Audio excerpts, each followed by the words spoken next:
안녕하세요. 오늘은 지난 시간에 이어서 18세기 여성 미술가들이 어떻게 해서 쇠락하게 되었는지에 대해서 살펴볼 텐데요. 지난 시간까지는 18세기에 여성 미술가가 궁정화가 그리고 아카데미의 일원으로까지 활동하는 당대 상황을 보았고요. 그걸 뒷받침하는 것처럼 보이는 그 살롱 여주인들의 활약상에 대해서도 잠깐 살펴보았습니다. 하지만 이 세상이 바뀌면서 실제로 현실적으로는 산업혁명을 뒤에 업은 부르주아들이 이렇게 하나의 세력으로 나타나게 되었고, 부르주아의 어떤 가치관을 뒷받침해주는 계몽주의가 등장함에 따라 여성에 대한 새로운 정의가 이루어지게 되었습니다. 그러다 보니 새로운 여성성이 등장하게 되었고, 그로 인해 여성 미술가들이 이전과 같은 어떤 입지를 갖지 못하게 되는 현상이 나타나게 됩니다. 오늘은 이 부분에 대해서 자세히 살펴보도록 하겠습니다. 자, 오늘은 계몽주의부터 먼저 시작을 할 텐데요. 계몽주의는 계몽을 하자라는 얘기잖아요. 그죠? 계몽을 한다란 얘기는 이 계몽주의자들의 입장에서 보자면 이성을 어떻게 활용해야 되는지를 알려주자와 같은 입장을 이렇게 쭉 개진하게 되는 상황입니다. 그래서 대부분의 사람들이 이 계몽, 다시 말해서 이성 활용법을 잘 모르고 있었기 때문에 계몽주의자들은 이성을 이렇게 활용해서 이렇게 인식을 하고 이렇게 사유를 하면 보다 인간답게 살 수 있어 라는 주장을 내세우게 됩니다. 이런 입장의 대표적인 어떤 사상가가 루소 같은 사람인데요. 물론 루소 말고도 디드로나 이런 사람들도 계몽주의의 총아라고 할 수 있습니다만, 우리가 루소를 굳이 살펴보는 까닭은, 루소는 여러분들이 알기에는 천부인권설 이런 걸 주장하면서 실제 프랑스 대혁명의 이론적인 근거를 제시했었고, 그리고 공화정이 자리를 잡게 되는데 커다란 기반을 마련한 이런 사람으로 이제 이해를 하실 텐데요. 그런 루소가 여성에 대해서는 유독 굉장히 보수적이거나 혹은 남성 중심적이라고 할 만한 입장을 보입니다. 그게 사실은 루소가 여성을 굉장히 비하하는 입장의 소유자였다라기보다는 루소가 견지하고 있는 사상적 입장이 좀 남달랐기 때문인데요. 루소는 기본적으로 자연과 문명을 이분법으로 나누는 그런 입장을 견지합니다. 그래서 자연은 여성, 문명은 남성, 이렇게 양분하게 되죠.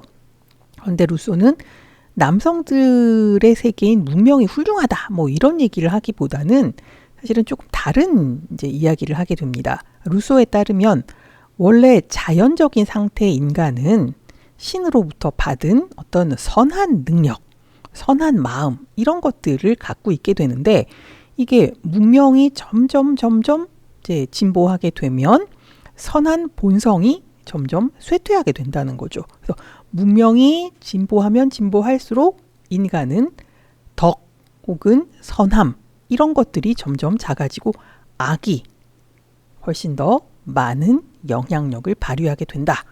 그럼 어떻게 해야 할까요? 문명에 찌들어 있는 사람들은 문명으로부터 잠시 벗어나서 자연, 여성, 즉 어머니에게로 되돌아가서 선한 본성을 회복해야 한다. 라는 주장을 하게 됩니다. 이게 루소가 이야기하는 자연으로 돌아가자의 핵심입니다. 자, 그런데 이제 여성들은 상대적으로 문명하고 멀리 떨어져 있기 때문에 선한 본성을 유지할 수 있다. 이렇게 보는 게 사실 루소의 입장이고요. 그래서 세계를 나눕니다. 남성들이 속하는 세계는 문명의 세계고 여성들이 속하는 세계는 자연의 세계인데, 이 두 세계는 사용하는 언어도 다릅니다. 문명 세계의 남성들이 쓰는 언어는 공적 언어고요. 이 자연 세계 여성들이 쓰는 거는 공식적이지 않은 사적 언어를 사용한다라고 루소가 주장합니다. 그런데 문제가 되는 살롱은 공적 영역과 사적 영역의 중간 정도의 것으로 처음에 생각이 됐지만 점점 살롱이 문화계 혹은 예술계에 어떤 영향력을 행사하게 되면서 이 사람들, 특히 지식인 계급이 살롱을 예의주시하게 됩니다. 그래서 지식인 계급이 살롱에서 이야기되는 것들의 내용을 봤더니 사실 어떻게 해요? 여기서 얘기되는 것들이 철학, 문학, 예술 이런 인문학적인 논의들이라는 거죠. 그래서 이 루소와 같은 계몽주의자들이 보기에 살롱은 매우 곤란한 활동이다 라는 생각을 하게 된 거죠. 왜? 살롱의 주인은 여성인데 이 여성들이 자신의 세계를 벗어나서 문명의 세계에서 공적 언어를 활용하고 있기 때문에 이건 굉장히 곤란한 것이었다는 거죠. 뿐만 아니라 이 살롱은 이 남성들이 많이 드나든다라는 입장에서 남성성이 강화된다, 남성성이 두드러진다라고 얘기할 수가 없는 상황이었다는 거예요. 왜? 이 살롱 운영하는 사람들이 여성들이고 이 여성들이 단순히 뭐 부유하거나 외모가 뛰어나거나 이런 문제가 아니라 이분들은 굉장히 지적인 여성들이었다는 거죠. 그래서 실제로 지난 시간에 뭐 언급했던 그 되게 유명한 살롱 여주인들, 예를 들어 마담 데 스타엘이나 뭐 듀샤트레 같은 경우에는 그 살롱에 초대받기 위해서 사람들이 막 줄을 서고 막 잘 보이려고 그러고 이런 일들이 실제로 있었다는 거죠. 자, 그래서 여성들의 어떤 영향력이 적지 않은 이 살롱은 남성이 아니라 여성성을 띈 것이고, 그래서 공적 세계에 속할 수가 없는데 이미 공적 세계의 일부로 자리 잡았기 때문에 굉장히 곤란하다라는 생각을 하게 됐고요. 두 번째 문제가 됐던 것은 이 프랑스는 이제 적어도 17세기 이후에는 예술 혹은 예술론에 대해서 두 가지 입장이 계속 대립하는 상황이었다는 거죠. 그중 하나가 고전주의예요. 고전주의는 뭐냐면 루이 14세가 원했던 것, 그러니까 통치 이념을 이미지나 혹은 다른 예술들을 통해서 잘 전달하는, 그러니까 메시지 중심의 입장이 되겠고요. 이거 반대에 세밀함, 섬세함 이런 거죠. 그래서 굉장히 그 세부에 신경을 쓰고 굉장히 부드럽고 감각적인 형태의 미술을 만들어내고 이런 게 중요하다라는 두 가지 입장이 대립하고 있었다는 거죠. 그런데 살롱은 귀족의 입장, 다시 말해서 지배 원리 혹은 지배 원리를 전파하기 위한 메시지, 이게 아니라 귀족들이 좋아하는 화려하고 사치스럽고 굉장히 감각적이고 이런 미학을 살롱이 표방하고 있더라는 거죠. 그래서 이 계몽주의자들은 뭐예요? 이성을 잘 활용해서 모두 합리적인 생각을 하고 그 합리적인 생각들 속에 합의에 이르러서 보다 살기 좋은 사회를 만들고 이런 입장을 갖고 있는데, 뭔가 감각 중심적인 귀족 미학을 표방하는 살롱이라고 하는 거는 계몽주의자들의 시각에서 볼 때 옳지 않은 것이었다는 거죠. 그래서 이 크게 보아 이 두 가지 이유 때문에 계몽주의자들은 살롱을 굉장히 고깝게 보고 살롱의 영향력을 축소하기 위해서 노력을 하게 되었습니다.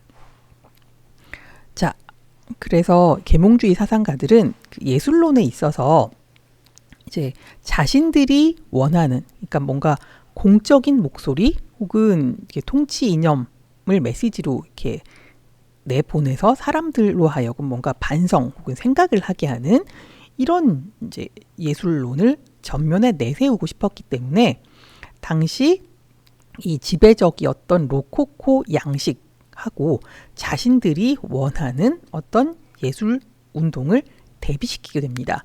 그 내용이 로코코 양식은 세밀함과 짝을 짓고 자신들이 원하는 어떤 예술론을 성실함으로 규정하는 거죠. 그래서 세밀함과 성실함을 대비를 시키면서 세밀함은 로코코 양식 그리고 여성성으로 이야기를 하고 이 자신들이 원하는 입장을 성실함으로 규정한 다음에 이건 남성성이다 라고 규정해서 이 두 개를 대비시키는 그런 제스처를 취하게 됩니다. 그래서 이런 이야기를 굉장히 열심히 했던 사상가로 우리가 루소를 들 수 있고, 그래서 이 계몽주의를 이야기하면서 오늘은 루소를 주로 언급할 수밖에 없게 되었습니다.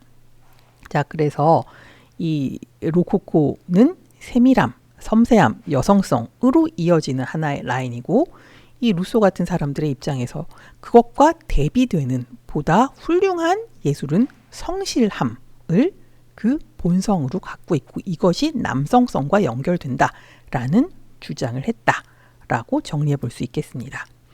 자, 그래서 이 이제 남성과 여성이라는 이분법의 작동 속에서 루소는 이제 여성들이 살롱을 운영하는 게 뭐가 문제가 되는지를 본격적으로 논의하게 됩니다. 루소가 보기에 가장 문제가 됐던 거는 원래 자연적으로 여성이 남성의 지배하에 놓이는 것이 맞는데, 그런데 여성 살롱 관계자들은 오히려 여성임에도 불구하고 남성을 지배하려고 하는 그런 제스처를 보이고 있기 때문에 이거는 어떤 자연스러운 법칙에 위배되는 것이다 라고 지적을 합니다. 그리고 특히 살롱은 남성이 여성을 지배하는 것이 아니라 여성이 남성을 지배하기 때문에 남성의 입장에서 보자면 감옥과도 같은 것이다 라고 규정하게 됩니다. 그리고 이 여성들이 실제로 공적 언어를 사용하는데 뭔가 부족함이 많다. 여성들이 가지고 있는 정신 능력에 따르면 이 자연어, 사적 언어 이런 걸 사용해야 되는데 이 공식 언어를 관리하거나 사용하는 역할에는 충분히 어떤 충분한 능력을 가지고 있지 않다라고 주장합니다. 그래서 이 여성 살롱 관계자들은 이 뭔가 자신들이 써야 하는 자연 언어, 그러니까 사적 언어죠. 자연 언어를 사용하는 대신에 공적 언어, 다시 말해 남성들이 사용해야 하는 권위의 언어 혹은 시민의 언어를 사용했기 때문에 이건 범죄다라고 비판하게 됩니다. 이런 비판을 굉장히 공식적으로 했었기 때문에 여성 살롱 관계자들의 활동의 영역을 위축시키는 그런 결과를 가져오게 됩니다. 특히 이제 루소가 실제로 했던 얘기를 우리가 인용을 해보자면, 루소는 여성 살롱 관계자들이 여성의 특성이 갖는 고결한 품위, 뭐겠어요? 여성성을 지키는 것이겠죠. 이런 것에서 벗어나서 여성이 갖고 있는 모든 의무를 등한시했으며 이 살롱을 계속 관리하기 위해서 매사 남자같이 행동하기 시작했다. 이게 큰 문제라는 거예요. 왜?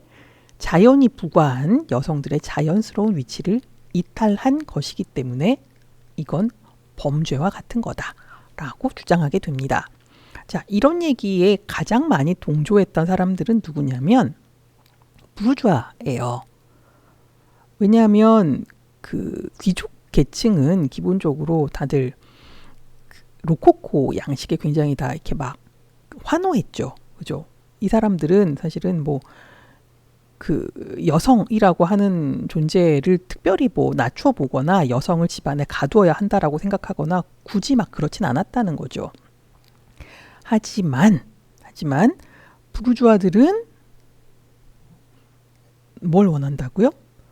자신의 핏줄이 자신의 모든 재산과 권력을 이어받기를 원했기 때문에 내 아내가 내 아이를 낳기를 바라는 거죠. 내 아이가 혹시 다른 사람의 아이를 가져서 그 아이가 내 모든 것을 이어받기를 원하지 않았다는 거죠. 그 결과 여성의 섹슈얼리티를 통제하기를 원했고 여성의 섹슈얼리티를 잘 통제하기 위해서 보다 굳건한 가부장제 중심의 가족을 원했다라는 거죠. 그래서 이 사람들은 귀족들과는 조금 다른 가치관을 가지고 있었고 이 사람들이 볼 때 루소의 이런 입장은 이제 막 부상하고 있는 부르주아 이데올로기에 굉장히 잘 부합하는 입장이었다는 거죠. 실제로 당시에 이 귀족들은 이제 자유연애, 그러니까 이제 집에서 맺어준 정략 결혼에 만족할 수가 없었기 때문에 결혼 후에 자유연애를 막 하죠. 그러다 보니 사생아가 굉장히 많이 태어납니다. 그래서 이 부르주아들, 특히 이 남성 부르주아들이 볼 때는 귀족 여성들이 이제 사생아를 낳는 이런 부분을 고려해 볼 때 내 아내는 저렇게 되면 안 된다 라는 반성을 굉장히 많이 하게 됐죠. 그 결과 여성의 섹슈얼리티를 통제해야만 했고, 통제하기 위해서 여성의 신체를 사적인 가정의 영역 내에 가둬두고 여성들을 집 밖으로 못 나가게 할 수밖에 없었던 거죠. 그래서 이 사람들은 기본적으로 이 가정을 규정하고 가정 내에서 여성의 역할을 규정하는 한에 있어서 루소의 입장을 굉장히 적극적으로 받아들이게 됩니다. 자, 이처럼 이제 뭔가 사람들의 생각이 변하기 시작했고, 이 상황이 이제 점점 이제 귀족들은 뭔가 이 쾌락을 추구하고 이런 존재들로 이제 규정이 됐고, 부르주아들은 열심히 살아보려는, 그래서 이 부상하는 부르주아와 지금 뭔가 그러니까 쇠락의 길을 걷는 귀족 사이에 굉장히 묘한 이제 긴장 관계가 형성되기 시작했고, 사실 이 긴장 관계는 프랑스 대혁명으로 완전히 확 뒤집어져 버리죠. 실제로 부르주아가 가장 최상위 계급, 다시 말해 모든 권력을 꿰차고 귀족이 누리던 모든 것을 부르주아들이 다 가져가게 되었다. 그래서 이 가부장제를 중심으로 하는 가족에 대한 생각과 여성의 섹슈얼리티를 통제하겠다라고 하는 부르주아 이데올로기가 사회 전반을 지배하는 지배 이데올로기로 자리 잡게 되었다. 그리고 그런 이데올로기는 루소 같은 계몽주의자들의 설명과 굉장히 유사한 것이고 거의 같은 맥락에 있는 것이다 라고 이야기할 수 있겠습니다. 자, 이런 식으로 이제 지배 이데올로기가 서서히 변하기 시작하자 이 새로운 여성성이 만천하에 영향력을 행사하게 되는데, 이 부르주아가 주장하는 이상적인 여성성이라고 하는 거는 사실은 집 안에서 뭔가 소일거리를 하는 여성들이라는 거예요. 대부분 뭐 바느질, 그림 그리기, 뭐 이런 것을 통해서 여성들이 인내하고 순종하고 집안에서 시간을 보내고 이런 걸 굉장히 잘 하도록 길러진 여성이 부르주아가 원하는 전형적인 여성성으로 자리를 잡게 되었다는 것이죠. 그리고 뭐 그림 그리기, 뭐 아니면은 뭐 시 외워서 읽기, 이런 거는 모든 여성에게 해당되는 것은 아니었습니다. 그런 예술적 교양과 관련되는 이런 일들은 오로지 부르주아 계급에 속하는 여성에게만 해당되는 것이었는데, 왜 그러냐면 우리가 지난 한참 전에 배운 것처럼 부르주아 여성은 결혼을 해서 부르주아의 후계자를 낳고 기본적인 교양 교육을 시켜야만 하기 때문에 그걸 위해서 이런 예술적 교양을 배울 수 있었다, 갖출 수 있었다 라고 이해하시면 될 것 같습니다. 자, 결국 루소 같은 사람들이 이 여성에게 자연스러운 일이라고 했던 게, 여성은 항상 이 가정 내에 머물러야 하고, 그래서 가사 혹은 아이들을 키우는 육아 이런 것에 매진해야 한다라고 설명했던 이제 루소의 이데올로기는 사실은 부르주아 계급의 여성이라고 하는 특정한 계급 정체성을 만들어 가는데 굉장히 큰 도움을 주었다라고 이해할 수 있겠습니다. 자, 그런데 이제 사실 여성들은 자라면서 바느질뿐만 아니라, 이렇게 바느질은 사실은 레이스뜨기도 여기 들어가요. 뭐 바느질, 그다음 파스텔화, 수채화, 뭐 이런 것들은 교양 교육의 수준에서 여성들에게 제공되던 건데, 이걸 이제 그 여성들이, 특히 부르주아 여성들이 이걸 자꾸 배우다 보니까 이걸 잘하는 아마추어 여성 미술가의 수가 되게 늘어났다는 거죠.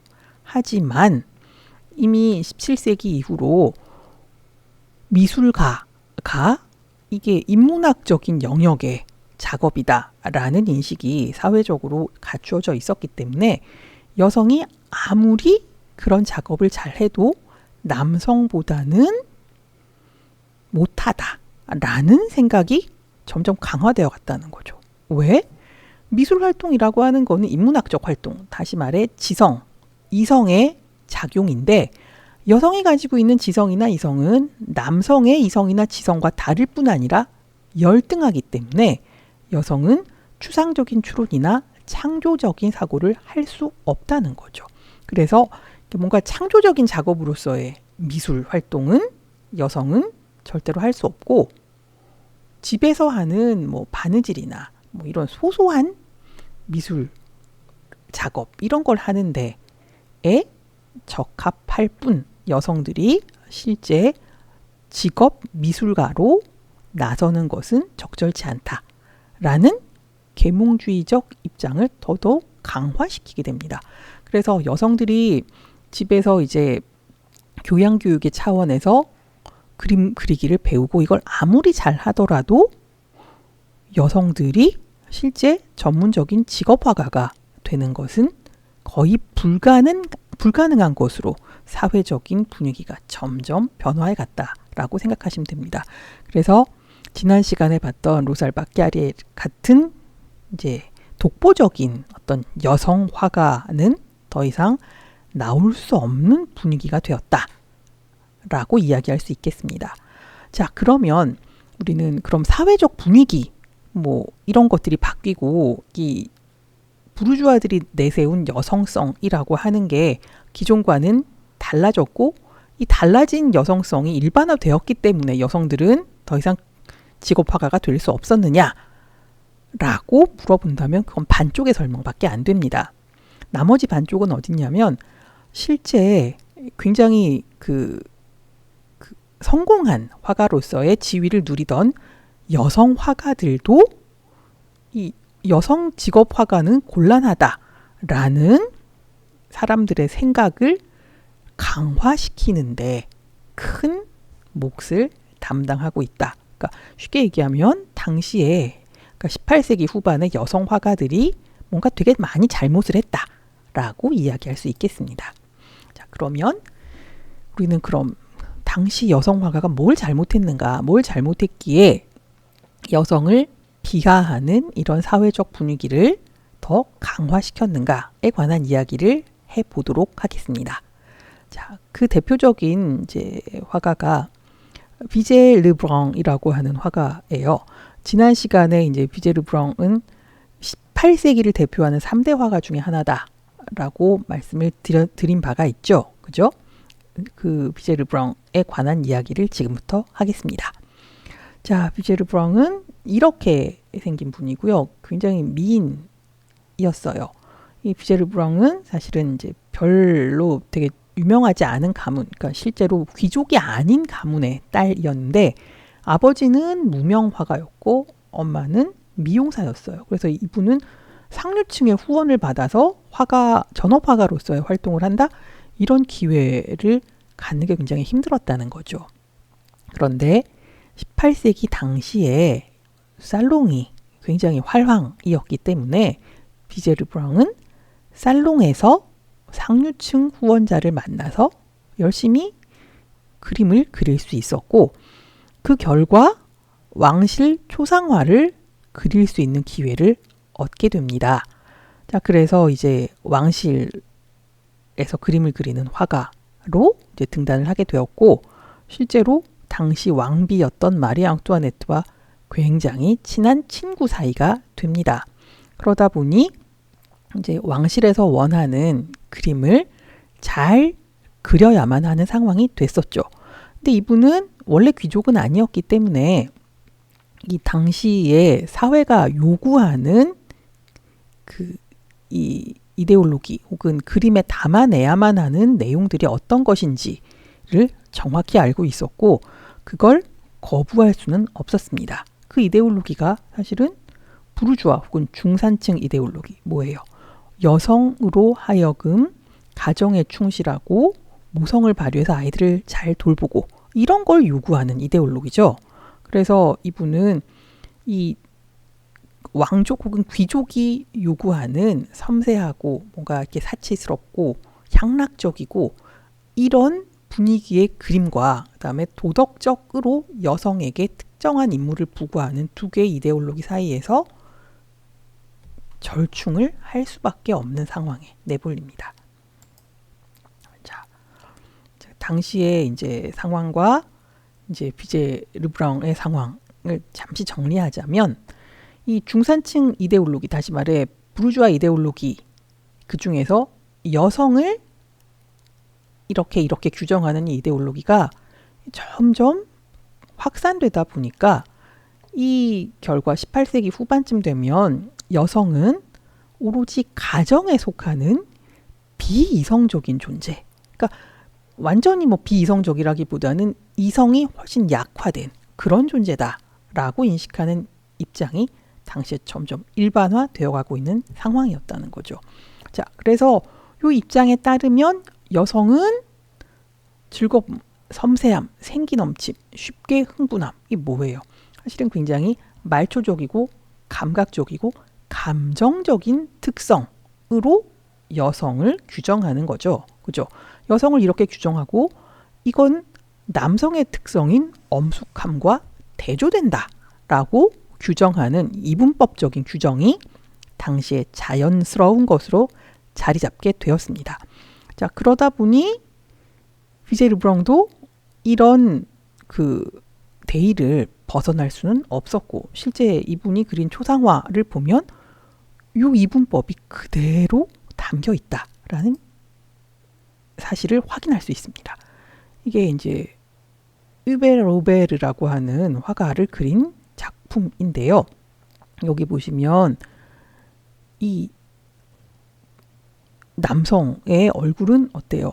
그 어떻게 보면 굉장히 무표정하다라고 할 만큼 이제 별로 이렇게 일상에는 관심이 없어 보이죠.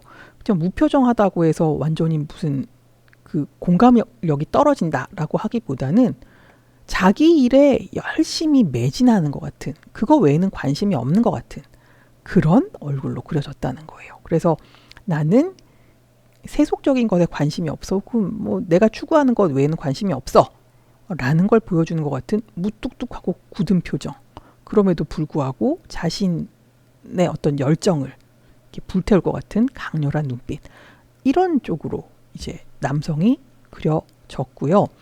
이 부분은 사실은 남성들은 언제나 정신력으로 설명됐었기 때문에 이 강인한 정신력을 내보이기 위해서 남성을 이런 식으로 묘사했다는 거죠. 그럼 여성은 다르게 그리는가? 이거 사실은 이제 그 화가의 자화상 같은 건데요. 여기 보시면 굉장히 온화한 표정이죠. 그죠?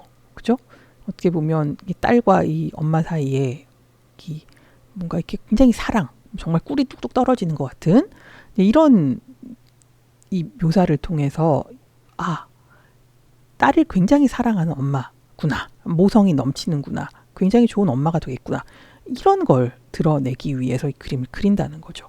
뿐만 아니라 이 보면 뭔가 이렇게 강렬하다기보다는 이제 뭔가 모호하고 부드럽고 이런 것들을 전면에 내세우는 방식으로 그림을 그리고 있다는 거예요. 그래서 남성을 그리는 방식과 여성을 그리는 방식이 완전 달랐고, 그 다른 방식의 차이는 당시 사회가 규정하는 남성성과 여성성을 적극적으로 반영한 결과다라고 이야기할 수 있겠습니다. 자, 특히 이제 18세기 말에 이 여성 화가 3인방 중에 하나가 이제 비제 르브랑인데, 그럼 18세기 3인방하고 18세기 후반의 3인방이 다르냐? 예, 우리가 지난 시간에 배웠던 까리에라는 좀 더 앞서서 활동했던 화가였기 때문이고요. 여기는 굳이 70년대, 80년대에 프랑스 왕실에서 활동하던 여성 화가가 또 3명이었다는 거죠. 그래서 비제 르브랑이나 라비기아까지는 똑같은데 그 뒤에 발라이코스테라고 하는 작가가 한 사람 더 추가됩니다. 어쨌건 비제 르브랑은 명실상부 당대 최고의 여성 화가로 여겨졌는데, 이런 비제 르브랑은 왕비인 마리 앙뚜아네트를 친구로, 후견인으로 두었기에 이 탄탄한 입지를 갖추었을 뿐 아니라 사실은 이제 이 왕족, 귀족 이런 사람들이 원하는 그림을 그릴 수밖에 없는 상황이죠. 근데 이 왕족이나 귀족이 원하는 그림을 완전히 그릴 수는 없다는 거죠. 왜?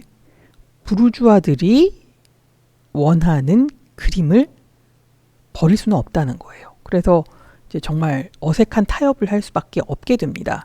그래서 이제 고민을 한 끝에 비제 르브랑은 귀족적인 도상, 다시 말해 이제 굉장히 섬세하고 부드럽고 뭔가 이렇게 그 감각적인 이런 그림에다가 중산층이 바라는 이미지를 덮어 씌우기 위해서 그 소위 우리가 자연스러운 이미지라고 부르는 것을 받아들이게 됩니다. 근데 이 자연스러운이라고 하는 거는 쉽게 얘기하면 이제 그 부르주아들이 이야기하는 바, 여성에게 자연스러운 이미지, 뭐 이런 것들을 넣게 된다는 얘기죠.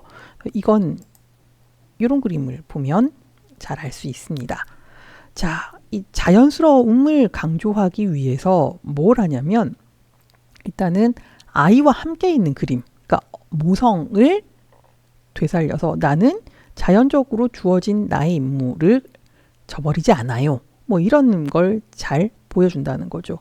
그리고 당시에 그 부르주아들이 굉장히 열광하던 화풍이 신고전주의 화풍인데, 이게 왜 신고전주의냐면 굉장히 오랫동안 가치 있는 것으로 여겨지는 것들, 예를 들자면 뭐 나라에 충성한다, 뭐 부모에게 효도한다, 신의를 지킨다, 뭐 이런 것들을 이제 대놓고 보여주는 그런 화풍이 유파가 신고전주의였던 것이죠.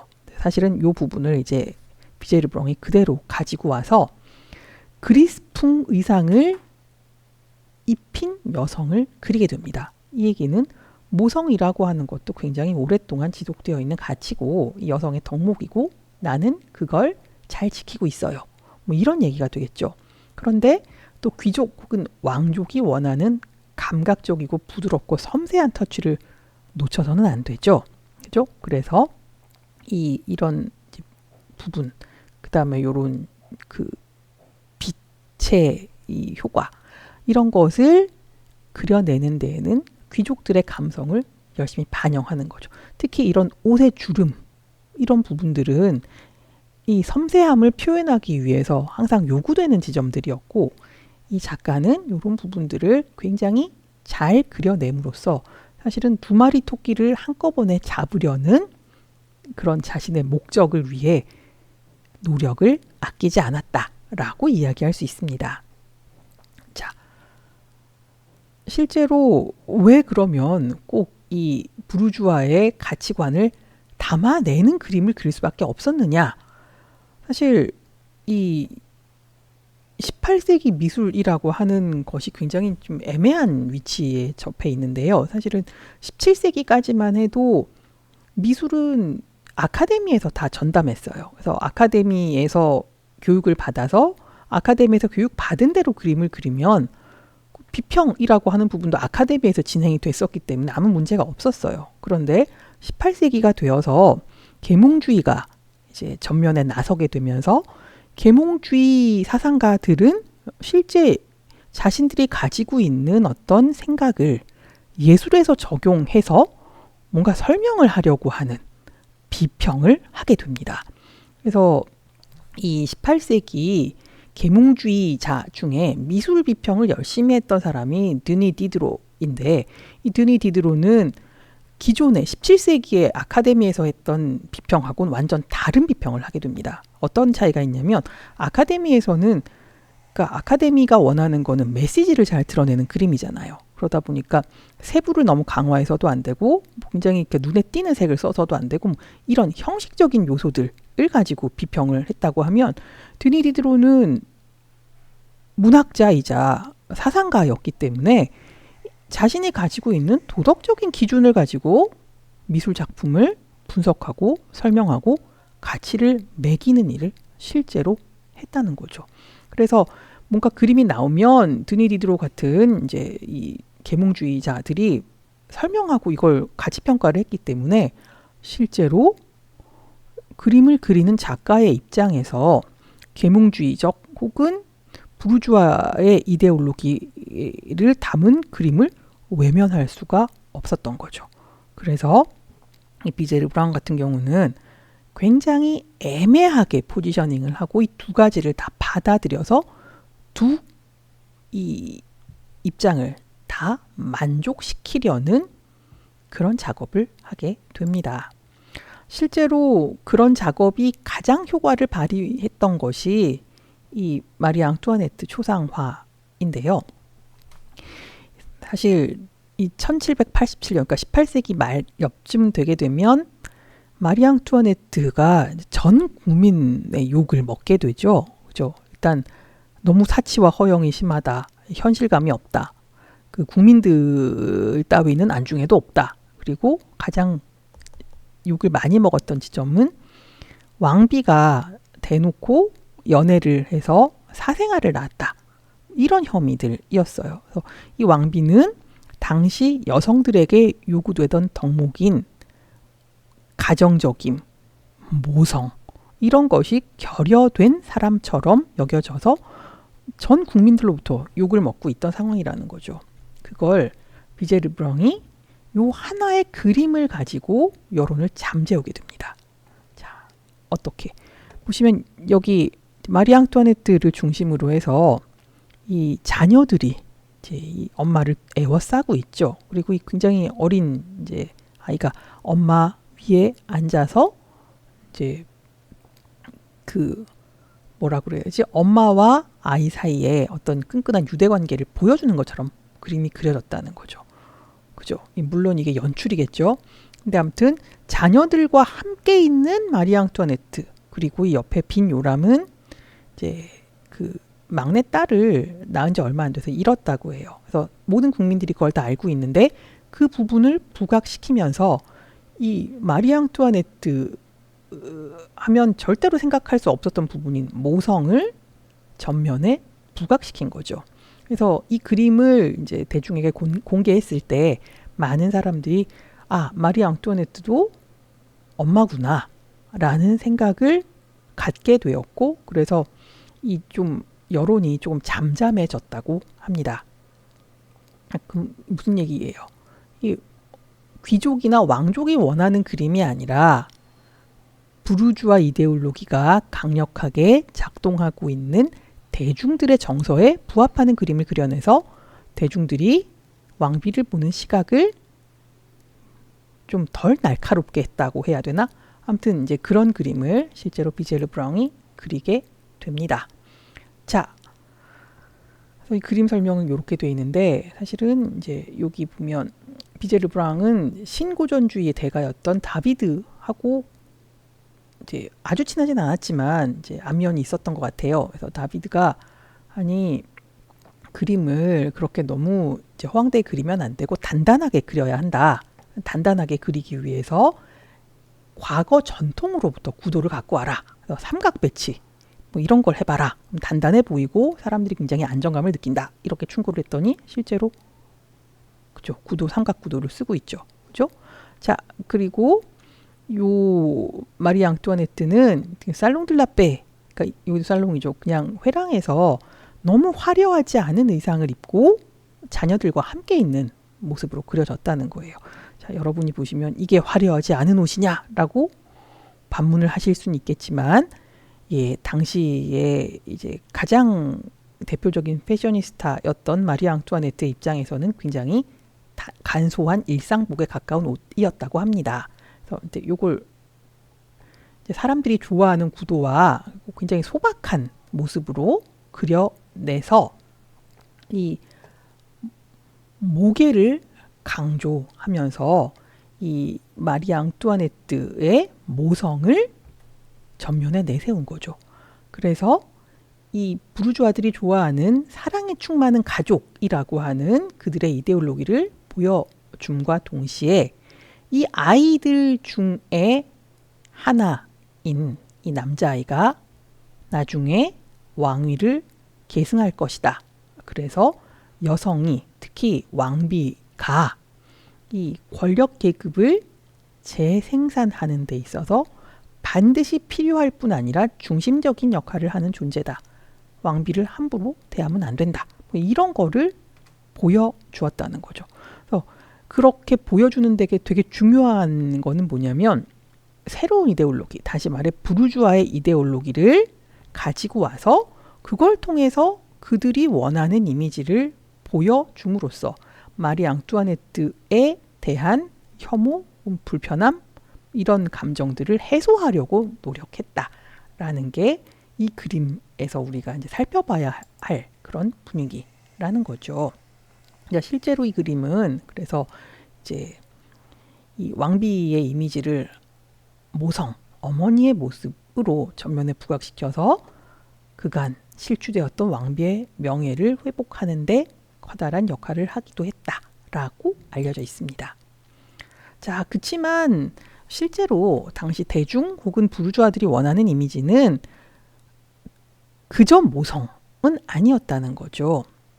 그때 이 사람들이 원했던 이미지는 뭐냐면 남성 영웅주의 아니면 굉장히 이제 이성적인 어떤 상황, 결단 이런 부분을 보여주는데 훨씬 더 열광했다는 거죠. 왜? 사실 부르주아 이데올로기라고 하는 것은 굉장히 남성 중심적인 이데올로기고 그래서 남성의 영웅적인 면모가 돋보이는 그런 그림들, 딱 보자마자 바로 알아볼 수 있는 그런 그림들 이런 걸 원했다는 거죠. 사실 부르주아는 열심히 돈을 벌어서 뭔가 이윤을 남겨서 부를 축적하는 게 그 사람들의 삶의 목적이었기 때문에 그 부르주아 1세대들 혹은 2세대들까지만 해도 예술에 대한 어떤 소양을 갖지 못해서 고급 예술을 잘 접하지 못했어요. 그래서 감각적인 아름다움 이런 거를 잘 모르고요. 일단 보면 이해할 수 있는 메시지가 강력한 그런 그림을 좋아했다는 거죠. 그래서 그 부르주아들이 제일 좋아하던 그림이 이제 호라티우스의 맹세 뭐 이런 그림인데 다비드의 작품입니다. 이 뭐예요? 실제로 이 이제 옆나라가 쳐들어왔을 때 이 호라티우스의 남자 형제들이 다 나라를 지키겠다, 싸우다 죽겠다를 결심하고 지금 다짐을 하는 장면이죠. 그죠? 그래서 이 남성들의 어떤 충절 혹은 나라를 위해서 목숨을 초계같이 버리는 영웅적인 행위 이런 것들이 굉장히 잘 부각된 그림이고 이런 기조가 이후 쭉 진행이 된다는 거죠. 그리고 사실 이런 뭐 애국 뭐 이런 거는 이후 10여 년 뭐예요? 이게 1785년에 그려졌으니까 1789년 대혁명 이후의 상황. 그러니까 나라를 위해서 목숨을 바친다라고 하는 이런 변화의 조짐하고도 굉장히 연결이 되어 있는 그런 그림이라고 얘기할 수 있겠습니다. 그런데 사실 이 그림을 보면 이 부르주아의 남성 여성관이 굉장히 잘 드러나고 있는데요. 영웅적인 행보를 보이는 이 남성들하고 굉장히 대조적으로 이 여성들이 쓰러져 있어요. 이 여성들은 왜 이렇게 쓰러져 있느냐?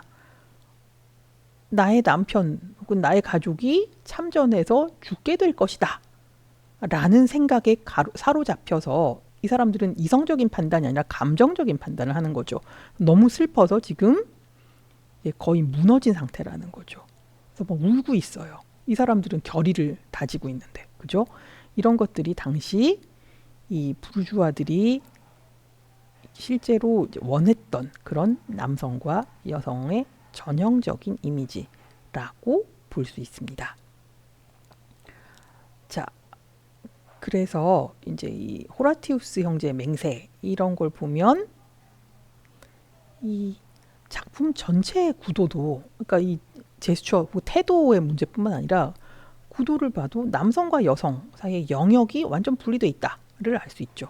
남성은 전면부, 이렇게 중심적인 어떤 그 영역을 점하고 있고, 여성들은 약간 비켜서 혹은 약간 후면으로 이렇게 쑥 들어간 이런 지점에 있어서 이 전면에 나선 남성들과 약간 이제 들어가서 잘 눈에 띄지 않는 여성이라고 하는 공간 분리가 확실하게 이루어지고 있다라고 얘기할 수 있겠습니다. 자, 이건 사실은 여성들의 수동적이고 순종적인 모습을 극대화시키는 장치 같은 건데요. 왜냐하면 남성들은 스스로의 삶을 결정하죠. 그래서 적극적이고 능동적인 모습으로 전경에 배치되어 있는데, 여성들은 남성들의 결정을 받아들이고 슬퍼할 수밖에 없는 그런 상황에 처해 있음을 굉장히 극명하게 보여주는 그림이라는 거죠. 그래서 이런 그림이 이후에 굉장히 비슷하게 그림들이 많이 나타나게 되는데, 남녀를 분리하고 불평등하게 다루는 방식이 이후 하나의 제도처럼 자리를 잡아서 공화정 시기에 그려졌던 많은 그림들이 이런 부분을 형상화해서 계속 재생산을 하게 된다.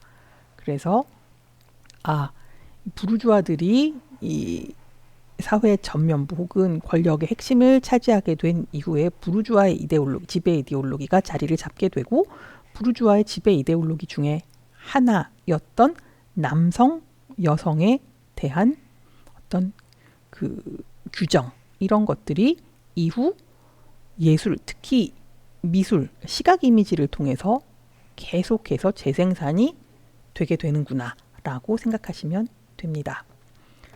자, 그래서 점점 이제 여성들이 설 자리가 없어지고 여성들이 뭔가 창조적이거나 능동적이거나 이런 일을 할 수 없다라는 사회적 인식이 굳어져 가는 가운데 비자 르브랑은 개인적으로도 굉장히 난처한 처지에 놓이게 됩니다. 첫 번째는 자신의 든든한 후견인이었던 왕비가 계속적인 공격의 대상이 되게 되죠. 그래서 어떻게 해도 이 왕비의 이미지를 쇄신할 수 없는 상황에 처하게 됩니다. 두 번째는 왕비뿐만 아니라 비제 르브랑 자신도 스캔들이 터져요. 그래서 이 사람들로부터 이제 손가락질을 받게 되고, 이 작가 자신이 지가 어떤 그림을 그리건 간에 이 작가 자신이 당시에 요구되던 미덕하고는 완전히 상반되는 인물이라는 이미지를 벗어날 수 없게 됩니다. 그래서 이 보호해줄 사람도 없어지고 사람들로부터 비난을 받았던 비제 르브랑은 결국 딸과 함께 망명길에 오르게 됩니다. 그래서 그 왕비를 떠나서 망명길에 오르게 되고, 그 와중에 이제 프랑스에서 왕과 왕비가 다 기요틴에서 처형을 당하고 귀족이 무너져 가는 것을 목도해야만 했던 거죠. 자, 그래서 당시 사회적 분위기가 계몽주의의 영향을 통해서 여성들의 입지를 약화시키고 여성 화가들이 전업 화가로 활동할 수 없도록 하는 그런 분위기로 간 것과 더불어서 당시에 굉장히 이제 활발한 활동을 하고 그 사람들에게 인정을 받던 여성 화가마저 이제 사람들로부터 계속 좋은 평판을 듣지 못하고 프랑스를 떠나서 망명하게 되는 그런 사태가 생기게 되자, 여성 화가들은 거의 전업 화가로서 활동할 수 없게 됩니다. 자, 그래서 실제로 어떤 일들이 있었는가를 살펴보면, 그 프랑스 대혁명 이후 이전이죠. 더 까리에르 같은 경우에는 실제 아카데미의 일원이 되기도 했잖아요. 하지만 대혁명 이후 18세기 말 이후 19세기까지 여성 화가는 살롱에 전시할 수 있는 권리는 있지만, 살롱에서 1등하면 이제 로마상을 받아서, 로마상이 뭐냐면 그 로마에 유학 보내주는 거예요. 그래서 당시에 이제 그림을 가장 잘 그리는 화가다라고 뽑히게 되면 로마에 가서 수학할 수 있는, 그러니까 유학할 수 있는 자격을 주었는데, 아무리 그림을 잘 그려도 여성 화가는 로마상을 받을 수 없고, 그리고 에콜 데 보자르 뭐예요? 이게 지금도 있죠.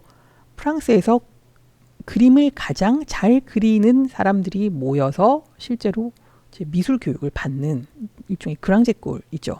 근데 여성은 아무리 뛰어난 재능을 갖고 있어도 에콜 데 보자르에서 수학할 수 있는 자격을 얻지 못하는, 그러니까 완전한 불평등이 이제 실현이 된 거죠.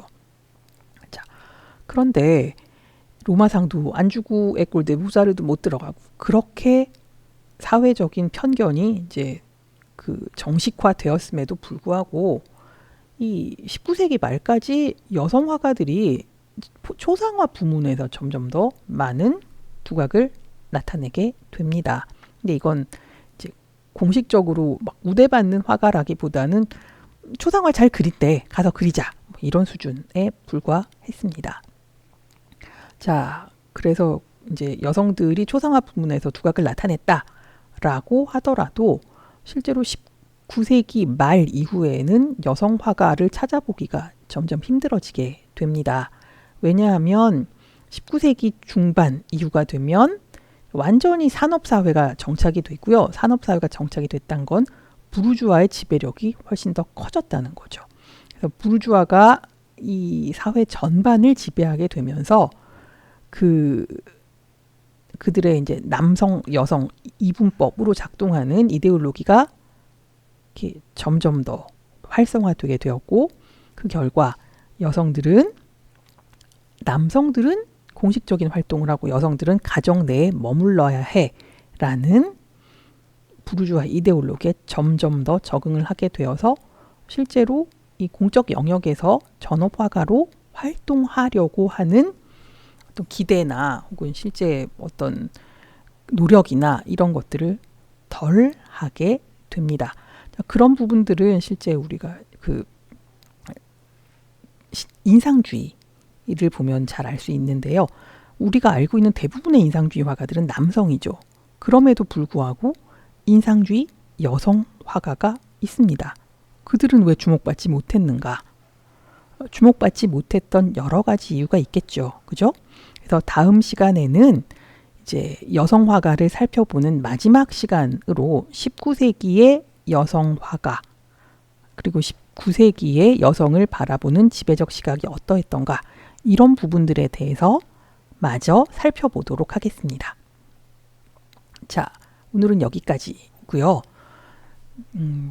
되게 재미있는 내용은 아니었죠. 거의 역사적인 사실, 그래서 이제 여성 화가들의 입지가 어떻게 줄어들었나 이런 것들을 이론적인 입장과 실제 여성 화가의 이 삶이나 작업 내용을 통해서 이제 살펴보았고, 그 결과 여성 화가가 이 운신할 수 있는 운신의 폭이 협소해졌다, 완전히 거의 없어지다시피 했다라는 사실을 살펴보았습니다.